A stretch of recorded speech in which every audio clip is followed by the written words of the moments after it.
C'est l'événement que tout le monde redoutait. Cette nuit, Israël est passé à l'action et a frappé l'Iran en plein cœur de son programme nucléaire. C'est un choc à la fois géopolitique, c'est un choc à la fois militaire et c'est un choc sur les marchés financiers.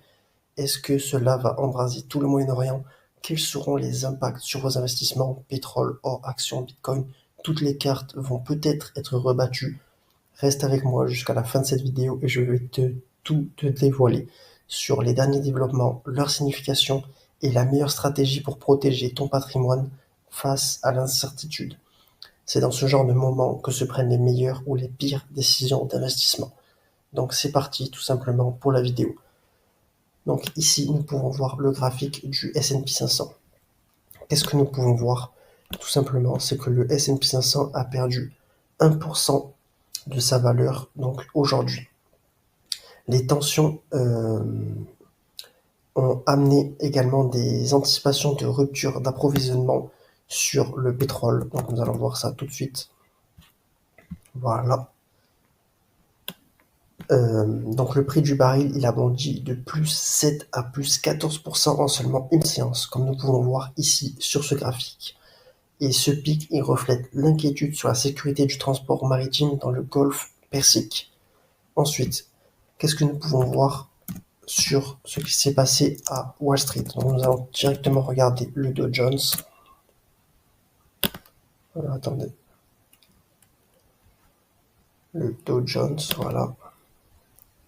Donc le Dow Jones, il a perdu entre moins 1 et moins 2%. D'accord? Le S&P 500, comme nous avons vu tout à l'heure, il a perdu environ 1%. Et le Nasdaq, il a également perdu entre 1 et 1,3%. Donc nous pouvons vraiment voir que ça a impacté directement les marchés. Ensuite, quelles sont les valeurs qui ont augmenté directement? Donc nous allons voir ça tout de suite. Nous allons regarder qu'est-ce qui s'est passé sur le gold. Et évidemment, nous pouvons voir que les investisseurs sont rués vers des actifs qui sont tout à fait sûrs, comme par exemple l'or ici, qui a pris environ plus 1%. D'accord? Quels sont les autres secteurs gagnants? Nous avons les actions pétrolières comme Exxon, Shell qui sont en forte hausse et qui sont le reflet du vendu brut. Nous avons également les secteurs de la défense qui ont bénéficié d'un sentiment de risque géopolitique. Et les grands perdants sont notamment le transport aérien et le tourisme qui, eux, ont perdu entre moins 4 et moins 5%, comme par exemple l'action United.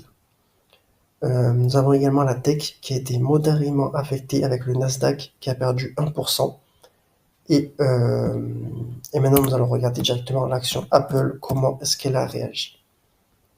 Alors, l'action Apple, vous voyez ici qu'elle a également perdu moins 1%, d'accord?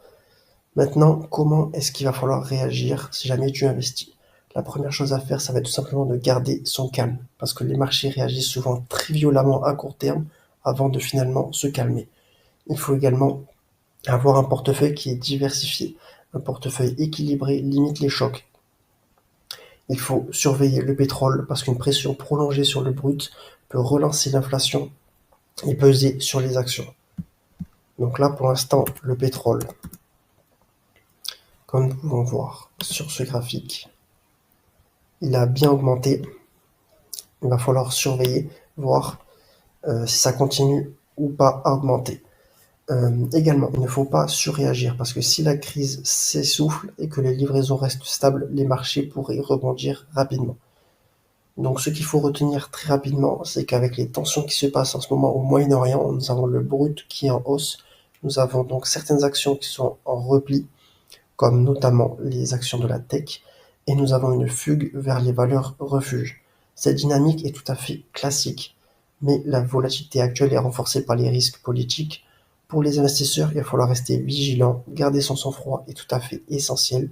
C'est dans ce moment que le plan long terme montre toute sa valeur. Donc si jamais vous investissez sur du long terme, du coup vous serez que très peu impacté